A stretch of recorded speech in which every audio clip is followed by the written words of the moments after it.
part of the Press Play Podcast Network. This episode of The Orange is Oranger is brought to you by our presenting sponsor, Newark Auto Body.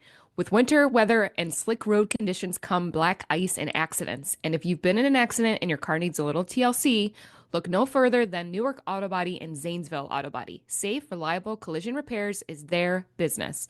Newark Auto Body and Zanesville Auto Body is a local, family-run, and veteran-owned business serving Newark, Zanesville, and surrounding areas. And guess what? They work with all insurance providers to make sure your experience is hassle-free. And if you are a U.S. military veteran, even better. Ask for their special discounts for vets at the shop, and they will be happy to help.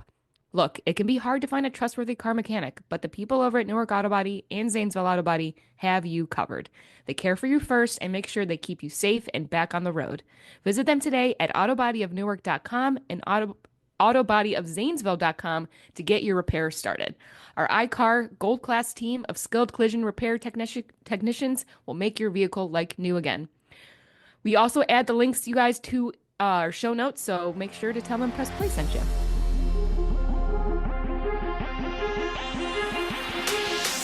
45-50, 45-40, run, William, run! He's got blockers in front, 5, touchdown! Joshua Cribbs turns disaster into a score! Kick block! They block the kick!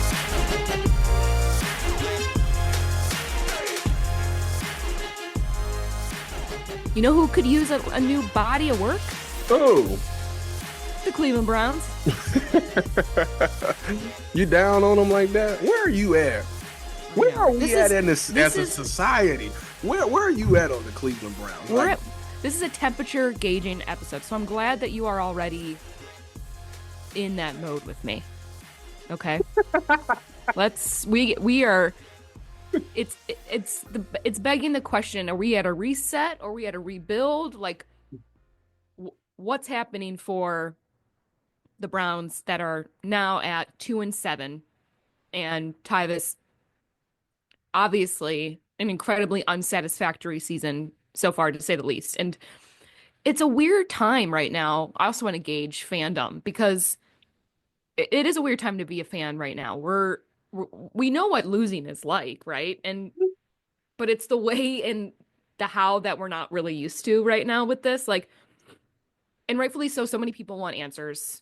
They want to point fingers, assign reasons to why things don't work. And, you know, when you try to come up with reasoning, as someone like myself that happens to have anxiety, I need reasoning for things, why things don't work out, and, you know, or why things do. Like, you know, you need that base. And we don't really have that with the Browns, because there's so much still up in the air and so much that we did not at all anticipate. So it does start to beg the major questions. And I wanted to ask you, we on 850 ESPN Cleveland today, one of the poll questions was like the blame pie, you know, of like who's getting the blame.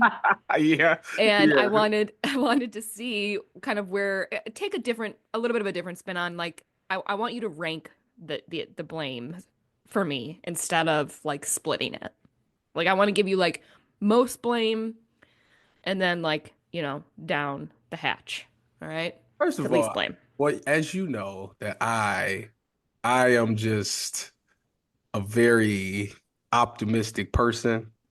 Some people call it optimism. I like to call it that. I kind of see things for what it is.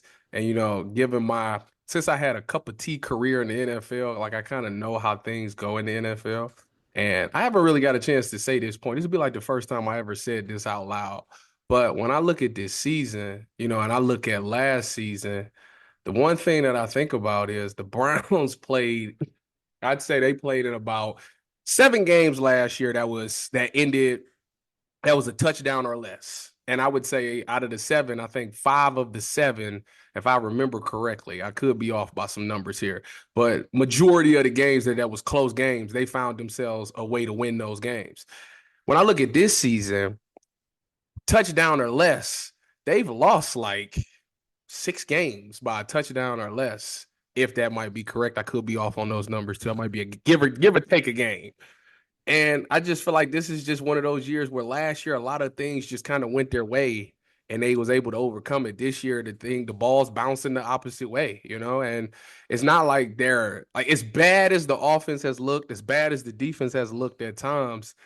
Like a lot of those games, they lost by a touchdown or less. So it's like to me, it Which just it's just a different season because last year they found a way to win those games to where this year they're finding ways to lose those games. And that's kind of how the nature of the NFL is. I guess from a fan standpoint, I look at it differently because you thought that they would be past that. You thought that they finally figured it out. You thought that fate finally swung our way after so many not getting the right calls and all these things for so many years. You kind of thought that, okay, maybe it's a change, the turn of the tide. We finally gonna get some of these stuff. And that just isn't the case this year. Now, you say to rank the blame, meaning who well, before we do that, real quick, I want to say something to what you just said because I got to give you who to blame. So, like, I gotta give you the options. But before we do that, back to your point about things not bouncing our way, literally and figuratively, right? I mean, I agree with that to a certain extent, but losing one, we haven't had an offense, Tyvis, all year. I mean, and we I still mean, only losing lost, and we lost by 7 or less. That's the craziest part. I mean, it's just, and so it does beg that the question then on top of that too, like, what was the difference last year from a managerial standpoint? Like, what are they doing different? We know what's different on the field, I think, right? Like that's not the question. We know what that difference is. I'm talking above that. I'm talking leadership wise. What have they not done compared to last year? Well, first of all, first of all, I personally put a lot of blame on the defense. Okay, and let me tell you why. Because I know everybody's like, the defense? Are you insane?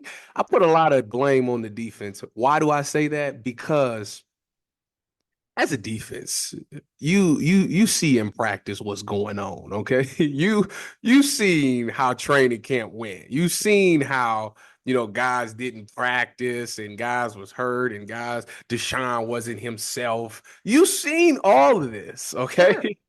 You knew coming into the season. First of all, anytime you change your entire offensive staff, it takes a while for that to work. Like it takes a while for that system or whatever the heck you're gonna do for it to just click. Offense is not defense. Defense is very reactive. You see something, you react to it. As long as your reaction is good, you'll be good on defense. Mhm. Offense, it takes 11 moving parts working together. Everybody has to figure each other out together, and that takes time. With that being said, this defense let them down game one. Game one, like they didn't show up at all in game. Well, that's a lie. Yeah. That's a lie. Game one, they showed up in the first drive. They was lights out first drive. After that, it went boom. And granted, things have gotten better, as these weeks have gone on. But like I say, they knew that they had to carry this team until that offense figure some things out. And the fact that they didn't answer the call and the fact that it took them so long to get rolling kind of bothered me the most. Now, you getting paid a lot of money on that offensive side of the ball. A lot of players is making some pretty good coin on the offensive side of the ball. So that doesn't give them no excuse for it to look as bad as it's looked.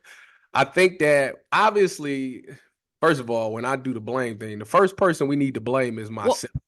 All right. We need to blame Tyvis Powell because Tyvis Powell, I don't know what I did, but in some way, shape, or form, I always blame myself first. Now, with that being said, the second person, Can I give you my options? Give me that. I didn't know we was doing it. I thought you Yeah. wanted me to just No, tell you who it I'm was. gonna give you four. I'm gonna give you Oh, four okay, that we good. talked about today. And I gotta rank them? You gotta rank them. Okay. Yes. Well, it's Kevin's first, so. Oh, okay. But See, all right. Well, yeah, Kevin's first. these are the four. All right. Haslam's, Barry, Stefanski, Paul DePodesta. Podesta, Holy crap, I can't talk. Paul I've been working since. Podesta. Been a long day, everybody. So, Jimmy, So, AB, Kevin, Paul DePodesta. yes, rank most to blame to least blame. Okay. Most to blame. For this downfall of this crap season. This is This is crazy. Do you want me to start with mine, or can you go? I would put Jimmy and Paul like 4 and 3, and then Kevin and AB, you could either way 1 and 2. Like that's how I would look at it. I don't see So how. if you put Kevin first, why?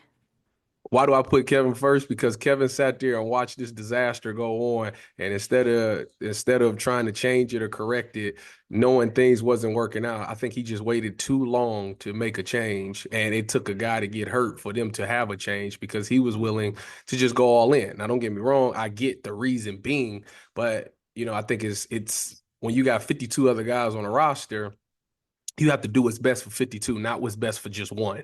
And I think this whole offseason, they did what was best for just one person and not the other 52 people that was on the roster. So at some point, you got to look at the leader at that. And I'm sure he's the guy that you go look right at me, look right at me. This is on me. So I'm gonna On put it me. right This on. is on I'm gonna me. put it right on him because as the head coach of this team, it is your fault that you didn't sit there and assess this situation. There is no way that you went through all the training camp because there was only one person that was 100% honest about what was going to happen this season. One person, and that was Zach Jackson from the Athletic. Shout out to Zach. I seen him last game. Real good guy. Anyway, Zach Jackson was the only one that I heard that was like, this is going to be a disaster. This offense looks terrible. Deshaun doesn't Yeah. look great. He ain't throwing the ball down the field, none of that stuff. And by godly, we got to the season. It was everything that Zach Jackson said. So the fact that a reporter like Zach Jackson can see that and understand and predict how this is going to go, as a head coach, you should see that and say, okay, we got to pivot. This is not going to work. And for the fact that you sat there, doubled down on it for so long and continued to march this team out there and not make any changes, seeing how bad it was, that to me, that's detrimental. So yes, that's So number Kevin one. goes your first. Kevin's your number one. Yes. Yeah, I mean, I was gonna put Barry as my first because as the manager, you're managing and you have to be able to see outside of just Kevin's only doing what he can, right, throughout the game, which is a lot. And he did see this disaster. I'm convinced way before the season started. Tyvis, and I don't think anybody wanted to actually believe it, right? I think that was a big part of all this. That it's like even Deshaun, as bad as he is, he can't be that bad. Like no one thought he was going to be that terrible, and he, exceeded expectations just the other way, But I mean, Andrew's draft picks really haven't panned out. I mean, That's the big problem right and there. it's really the question now, I think, after 9, 10 weeks, whatever it's been, and we have eight. What do we have left? 8 games? Eight more games. I Um, don't know. I don't even nobody doesn't really. matter. Yeah, I it know. does. It's all a Which blur. I'm going to ask you something else after this. So, but you really have to start to ask then. Well, first of all, if we go, chances are, what at this point, Tyvis, we win 3 or 4 more games, most like top, right? Like I think we might be able to get a win against the Saints on Sunday. Woohoo! With Jameis Love that. being Love that this positivity out there. up and down, right? Well, I mean, now he's due to be up, so let's hope that that's what happens. But let's say 3, 4 games like max win, Okay. right? At this point, that we think that puts us at what, 5-12 No, ish. we won 2 games. You said we're gonna win 3 games. Okay, so 6-11. God, 5-12, 6-11. All right, they may end up in there. There has to be something done. Someone's out, right? From everything I've heard that from, listening and reading this week that, in Berea, everything's a little heightened, everyone's a little nervous, everyone's a little eggshelly walking, Good. That's the as they should. It should have been That's the way problem with before the the that's the freaking problem. bye. That's the problem with society. People get too complacent. If you fear for your job every day, you'll go about it. 1,000%. You'll go about it a little different. Once you get job security, people tend to relax. Hey, And one thing my dad always told me about jobs, Tyvis, the only person that you can trust at your work is yourself. Like truly, right? Because you don't know, you can't. So you have to be able to look up behind your shoulder and know what it's is no, going to possibly be coming. it's not ironic that anybody, any player, any coach, anybody that's playing for a contract or coaching for a contract goes out and have the best season of their lives. And then shortly after that, I'm talking about not the great ones, not the ones that want to be great at this. I'm talking about just the average football player and the average coach. Once they hit that bag, listen, the family's good. The family's taken care of. I was doing this for my family. You telling me my family situated? All right, if I flame out, all right, I still got the money. You know what I'm saying? But if you got the ones that's great, they like, see, this is the mindset. And I think I was like this. I think I would have been like this. You would have been. You would have. I promise you, I would have been like this. My mindset has always been, if I would have hit a big contract, let's say I hit a contract for $50 million. In my mind, I would have said, if I hit 50 this time, I'm about to hit them for 75. Because to me, too much money ain't enough money. I need more. I'm always looking for more. Well, at some point, it's like it's about the money, but then also isn't it about like everything that comes along with that 70 from 50 to 75, right? There's so much more this is going to lead into my next question for you because I think, we're sitting here now. Well, all right, I'll get into it then.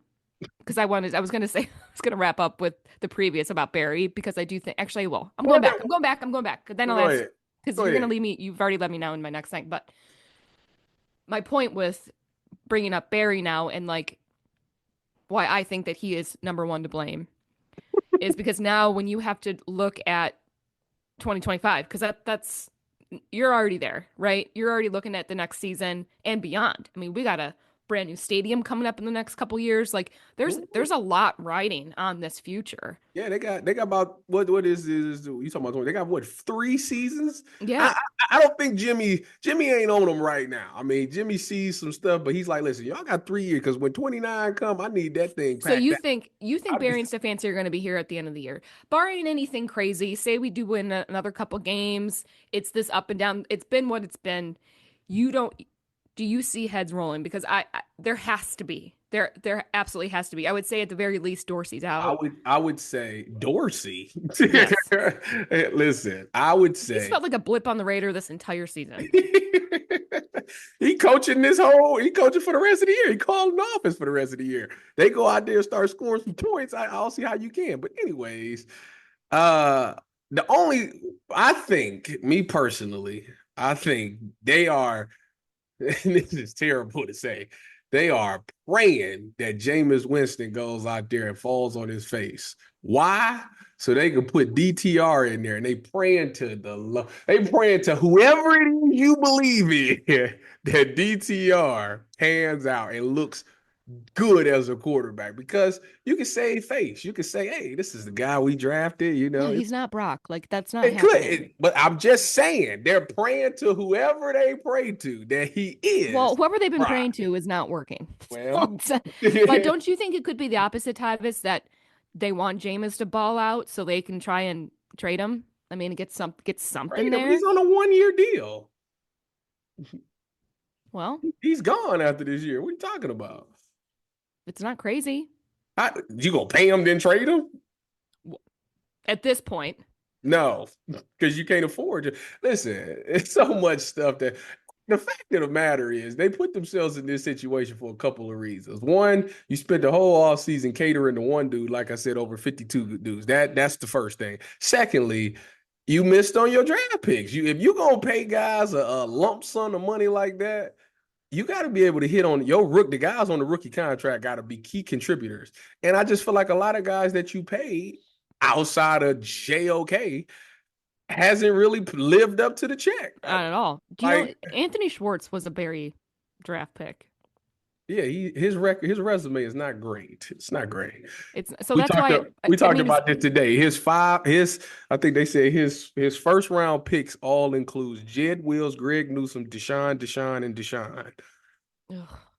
So yeah, it's not his first round. That's why everybody talk about tank, and it's just like, do you trust him to get the pick right? Well, that's the thing. Is he part of the solution? Like, are him and Stefanski going to be part of the solution or part of the problem? And I could argue that Stefanski could be part of the solution for next year because we've seen him be part of the solution. But at the same time, then if you break that down, though, he went to the playoffs. Let me ask you this: the one he wasn't even coaching in, and the other one they got beat. All right, so let me ask you this. Let me throw this scenario out there because I've been thinking about this too. And somebody else said this to me. And when they said it, I didn't really put a lot of interest into it, but I want to throw it at you and see if it sticks. So let's say this. Let's say the season goes, it's a disaster. Okay. Let's say everything's bad. But excuse me, let me pivot. Hold on, let me pivot.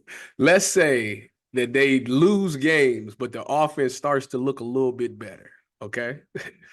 What do you think about them firing Kevin, hiring Mike Vrabel, but keeping Ken Dorsey as the play caller? What do you think about that? No. Because somebody said that to me. Somebody said Vrabel is sitting right there. And I'm thinking to myself, If they were to keep not even the Vrabel part of that, Tyvis, it's the fact that they would keep Dorsey over Stefanski, and only because Stefanski hasn't. I mean, look, there were times this year that I've absolutely been like, he is my number one blame for all of the reasons that you mentioned earlier, but there's something there that we have seen success with his offense, and I feel like that is still buildable, right? Like I think that there's still something there to build upon. And who's running his offense and looks really good right now?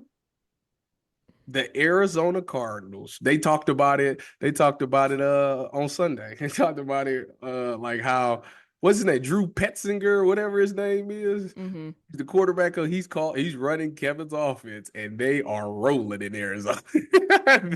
they are rolling. So it is funny to me how Kevin's offense. The problem is they went and did stuff that you think that you need to do this.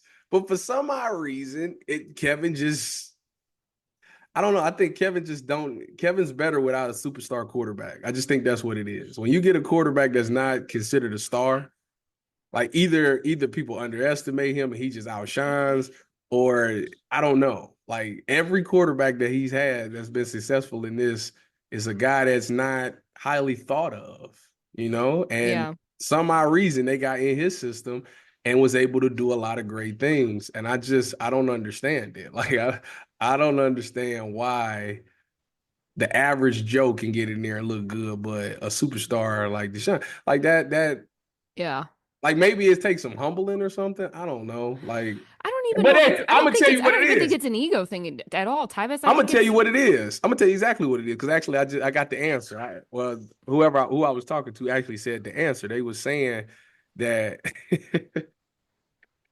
they said that if you could just sit there, if you can read defense, Kevin's offense is unbelievable. So anybody that struggles is a guy that's slow processing and can't read defense. That's what they said. Because it's guys that's always open, but guys don't know how to read defense. And it's funny, as I sat back and I thought about it because it was a thing with Baker with the shoulder thing. They was like, oh, well, Baker, his guys running wide open down the field. With Deshaun, there's guys running wide open. With Jameis, there's guys that's running wide open. So guys are open. This is what they tell me now. Guys are open, but we not getting them the ball. So the guy at quarterback just can't read defense. Is what you're saying? Or the right play call, there's not the right play call there. So yeah. But at some point, though, right? It does end up on the QB's shoulders to make those literal game time decisions. It's always going to come back to the quarterback, but I don't know. Like, I personally would not fire Kevin. I wouldn't. The AB thing. I think that's who's going to have to go because the Haslam's are. See the AB thing. This is what gets me. Okay. AB. He misses on the drafts. He's made some decent trades. The Amari Cooper is probably his best trade. Outside of that, I don't know any other great trade that he made that I can think of right now. So the only thing that makes AB good is that he knows how to finesse the salary cap. But you got an owner that's writing checks, so anybody should be able to do that part. Right. So that part, to me, it makes him expendable. Especially whoever was the one that said that Deshaun is the missing piece and we gotta have this guy. I think it was Barry. Well, then and that's where I go. But then it also begs. I'm not even big on firing people. I won't say he needs to be fired. He needs to be reevaluated. No, I would say it's either him or because it's manager and strategy, and those are the two things right now, Tyvis, that we can't seem to get. We have not been able to get right. Mm. And so if you're looking at manager and strategy, then those are your two, Paul and Andrew. Those are your Yeah, two. I think I just think Kevin did such a great job. Like, first of all, it's a couple of things. One, last year, let's not get it messed up. The Browns crept up on a lot of people because a lot of people looked at the Absolutely. Browns like, oh, it's just the Browns, the same old Browns, and they was punching people in the mouth. That's why, and it was too late by the time teams realized. Coming into this year, the writing was there. People was coming there like, oh, the Browns serious. So when they got out there. When they got out Well, I know there. we never do well when we're project. I mean, look, we're always better as an underdog. That's how we live. But that's what I don't want to do anymore, though, Tyvis. I think that's. I mean, we've talked about that early in the season. It's like I'm sick. I'm sick of. Or actually, I don't know if we ever talked about it. I tweeted about it because I'm like, I'm sick of being the underdog. I'm sick of it. For once, I want to be top dog. I want to be just there. I want to be the one that I'm watching on a Monday Night Football and feeling like, yeah, like this is. I mean. You didn't feel like that Look last about look think about the Steelers. Like they've it's actually amazing what has been able to happen with them, and I hate even saying it, but year? They've been the talk of they've been they've the talk of the town for like the past 2 weeks. Go well, ahead. and they know what they're doing. They know how to manage, they know how to coach, they know how to run a football team from top to bottom with everything that they have, and they go out and they try to. I mean, it's that is a real organization. Ugh, I hate saying it, but it's so true. And we're they don't have those like I mean, sure, they can be seen as maybe an underdog when they're going into certain seasons to a certain extent. But you know what everyone always says? You never count out the Steelers. And you never do because you can't because they always come back and surprise you some way and somehow. Like we have never had that. I don't know They did I it don't know last why. year. If it comes back down to then for me, manager and strategy, because clearly whatever the strategy is, and if Haslam's writing checks, great. So from an ownership standpoint, he's got the money. He hasn't said no, right? Now he said yes to Deshaun, but I think he wasn't the only one that was saying yes to Deshaun, and I think that right back then a lot of people would have made that decision and a lot were going to even give him guaranteed. So Oh. look, we're not trying to completely go backwards. You have to look forward. So if you are going to look forward, then you got to see what's going to be a part of the solution then going forward because you got billions riding on it with the new stadium. Like there's The just too fact much to the, think the about. fact of the matter is the only way this team is really gonna bounce back is they got to hit on some draft picks. Like that, it all comes back to again the draft picks. And that's the thing that AB is gonna be the problem because you can't afford to continue to go out and just pay everybody. And then on top of that, it's no secret. The Browns are just not a free agent destination. Like it's just the top free agent is not going to say, "Oh yeah, I want to come to Cleveland." Like it's not going And to happen. why? Because what have you always It's not told going. me when players were about coming to Cleveland? Nobody wanted to come to Oh Cleveland. yeah, I'm faking an injury. Send me back. Yeah, That's what they said. I'm gonna fake an because of the injury way and that the sit back. organization is run. That wasn't the organization. It's just the fact that the team wasn't good at the time. This is you got to remember they was oh this is the 1 and Well, 15 and there's a 16. lot of teams that maybe have bad seasons and stuff, Tavis, but from an organizational standpoint, they're not the worst, right? I mean, yeah, we'll never be New Listen, York when or I LA was where that's first always of going to all, be. first of all, when I was there for my cup of tea, my cup of tea, like when I Yeah. was there for OTAs, it really wasn't bad. Like it really wasn't ran that bad. I actually now maybe I'm biased because it was the Cleveland Browns, but to me, I enjoyed going there. The locker room to me needed to be better. That yes. I didn't like the fact that they didn't have a full 100-yard indoor field, but outside of those two things, everything else was the people was great. The coaches was great, equipment people was great, the Were field you there how long? Before? OTAs. Oh, just 20, OTAs. 2017 OTAs. So that would have been I got picked up after the Super Bowl, which they already told me before that I knew I was going to the Browns. So after the Super Bowl, so in February, I got surgery. They made me get surgery on my wrist. Then I ended up gaining 20 pounds because I couldn't work out. Oh So they were gaining gosh. 20 pounds. So I went from 215 to 230. Um, And then we started OTAs in March. G-Dub had got hired. Greg Williams became the defensive coordinator there. I was there for all the antics. That's when they drafted Myles Garrett. Myles sat right next to me in team meeting rooms. Dude was wild. He was a wild. He was a wild dude. Some of the stuff he would say, Like positive? Negative? I can't go. I'm not gonna. I ain't Oh, gonna lie, right? You a wild dude. Anyways, but yeah, like it was all good. Like I really enjoyed my time there. So from a standpoint of it's not as bad as people think it is. Like from an organization, how it's ran, like to me, I don't think it's bad at all. But you won't know that until you actually get there. Like when you it's just a bad stigma around it because it's the Browns. Like you hear the Browns, you know they not been good, so you just think everything about it is terrible. And I'm here to tell you that's not the case. That is not the case at all. well, all right. So then let's switch gears a little bit because I want to now ask you, sitting here, say you're back on that team, okay? This one? Yeah, we're 2-7. Oh, All right. I've been there. What what's going on in the players' minds? Where's the desire to win each week? Is there a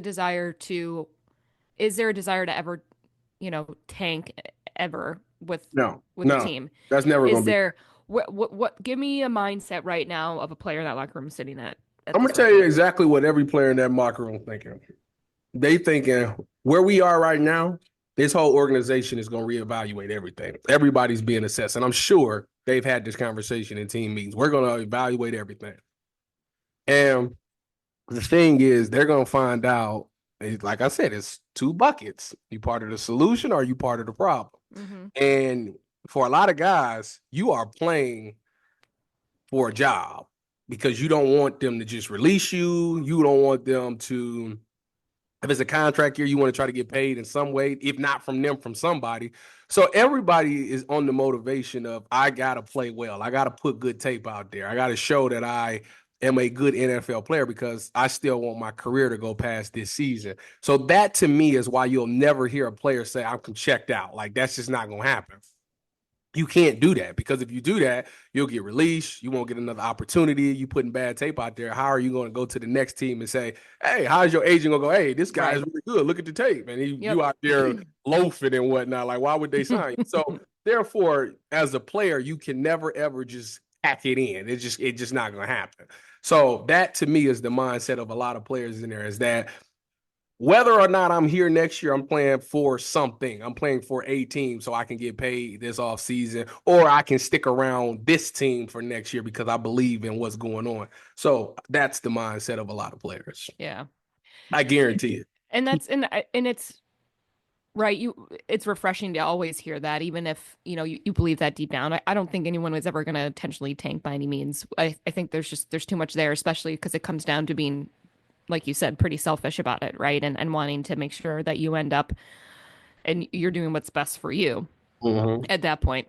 Um, but it's got to be a really tough thing. I can imagine for everybody in that building, but the players alone are kind of looking around like it's hard to not have something to play for. I just so of course that's going to be a factor in it, but hopefully now they're going to turn the page in the sense of getting some other younger guys some more reps. Let's see what we have in the second year guys with Tillman and such and see what we That can get will out of that. come. That will come literally later in the year. Like the last once you officially eliminated and you out of Yeah. it, like that comes later. It's still you still let those other guys go because they're not technically eliminated yet. So you still gonna go out there, you still gonna play with the starters and stuff like that. But you'll know from a coach's standpoint when they packed it in. The coaches more so tell you than the players will tell you because the coaches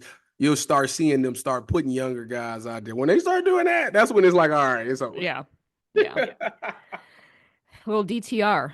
They're riding on him. I mean, DTR gonna be back out there at some point. of Like course he whether is. whether Jameis is out there balling or not, DTR going back out there because like I said, he's the only quarterback that's going to be back next year. I mean, obviously Deshaun, but DTR is going to be back on the roster next year because he's still under contract.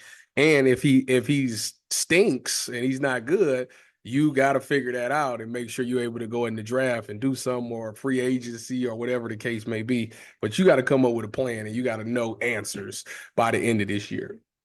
Yeah, very true. This is it's a big turning point, and you know, tying it back to how we started of this episode is really, you know, the blame game of taking of those four, right? The four, but wanting to point those fingers and have reasons of why, you know, of why we've ended up where we are and how we do look forward to make sense of it and learn from it. I mean, I get that we got to move forward, we got to look at tomorrow and like we can't change the past and all that.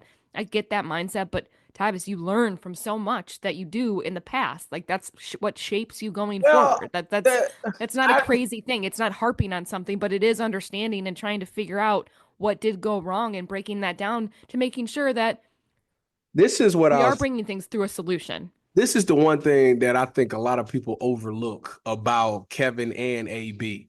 This is their first time doing this stuff. Like he's a first time GM and a first time head coach. Where I give them credit is they don't make the same mistake twice. Like that, I will say that. I don't think since they've been here, like 1 year something was bad, and Well, then the next year Kevin they made allowed it it to be about bad. six Like times in a row this this year. season. My point. But like next year, I don't think he will do that again. I think him and AB both learn from the fact that all right, we messed this up. We're gonna fix it and we're not gonna make that mistake again. I mean, this is what, season 4, This 5? is four. Next year will be five because he started in Yeah, like 2020, right? this is his fourth year as a head coach. This is AB's fourth year as a general manager. Like these guys are still young. Like it's not like these guys was ex head coaches and ex GM somewhere else. Like that's not the case. This is their first time doing it. So it's growing. It's like having a kid. It's growing pains. You got to let them figure some things out on their own. They're gonna be better. And like I said, I give them credit because they don't make the same mistake twice. That's what I do give them credit for. Now they've dug themselves in a hole here, and I'm very interested to see how they maneuver out of this thing. Well, that's a great way to end this. This is it's a turning point, you know, and I think everyone is allowed to feel, you know, pretty conflicted with how things have played out thus far.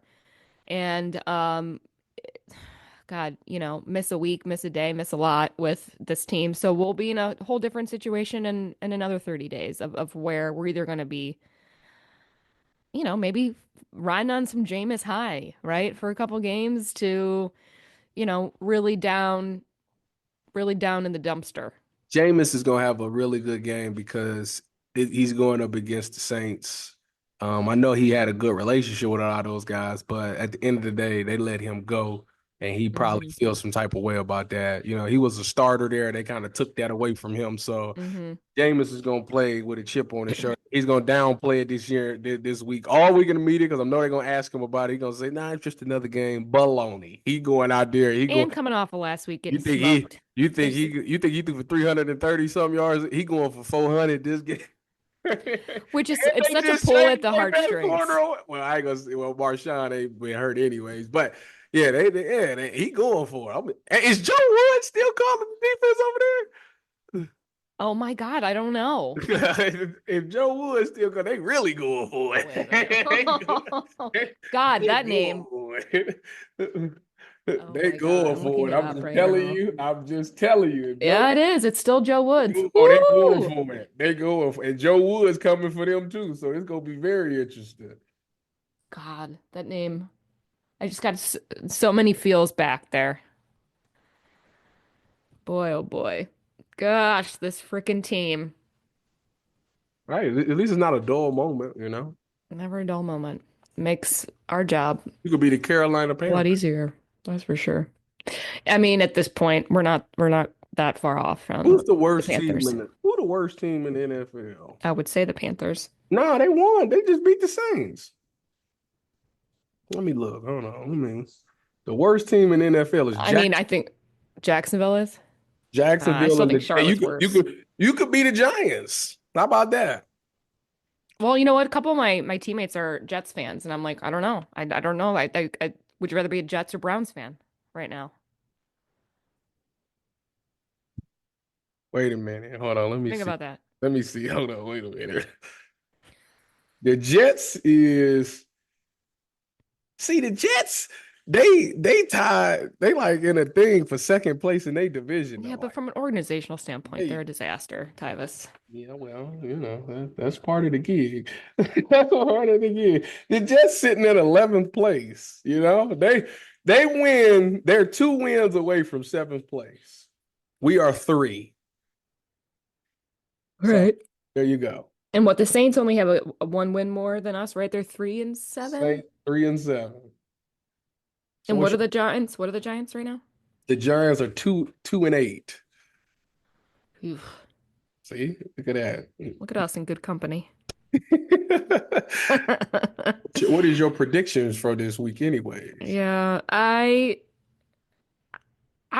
think they do win this week. I think this is the up week. What I like to hear. So, That's what I like to hear. I agree. I think, Jameis will play with a bit of a chip on his shoulder from his old team, and then also just coming off of last week, I think he's due for the up, and um, I think we get a road win and we come back and wait, we go Saints and then do we come Home for the Steelers home? Thursday night. We are home that game. That's right. Thursday Oof. night. I will be in attendance. And watch, we win. Oh, that's the one I think I'm gonna come to. You I'll gonna be watch with there? you. Yeah. Hopefully, they might, what? They might pull up, they might do They something. could look. Elijah Moore might actually, you know what I'm saying? All right, I'm gonna wear my. I can't. No, I can't wear my work jersey to the game. But maybe I'll wear it under my jacket or something and just keep my coat on the whole time. It ain't over with, Jameis like a light. Well, they all love Cedric Tillman, but Elijah might come. They needed this bye week to hit the reset button. Well, let's hope. Look, they've gone both ways off of bye weeks. All right, they've nosedived off that and they've come back strong. So we'll see where they end up. If they lose this game, it's over. Like checking out, it's over. All right. I say they win. I don't know. Bleh. I think Jameis throw. I think 27-21. They win by a TD. 28-17. Woo! 28-17. Oh, I thought you said 48. No. Heck no. I was like, oh my God. 28-17. All right. Heard it here first. All right. Where's your bark after the bye week? It's like woof woof. They're like, here we go, brownies. Woof woof. That's where I'm at. I can't put a lot of bass in it right now because, so I feel like one of them 40-year-old dogs. Woof woof. Here we go, brownies.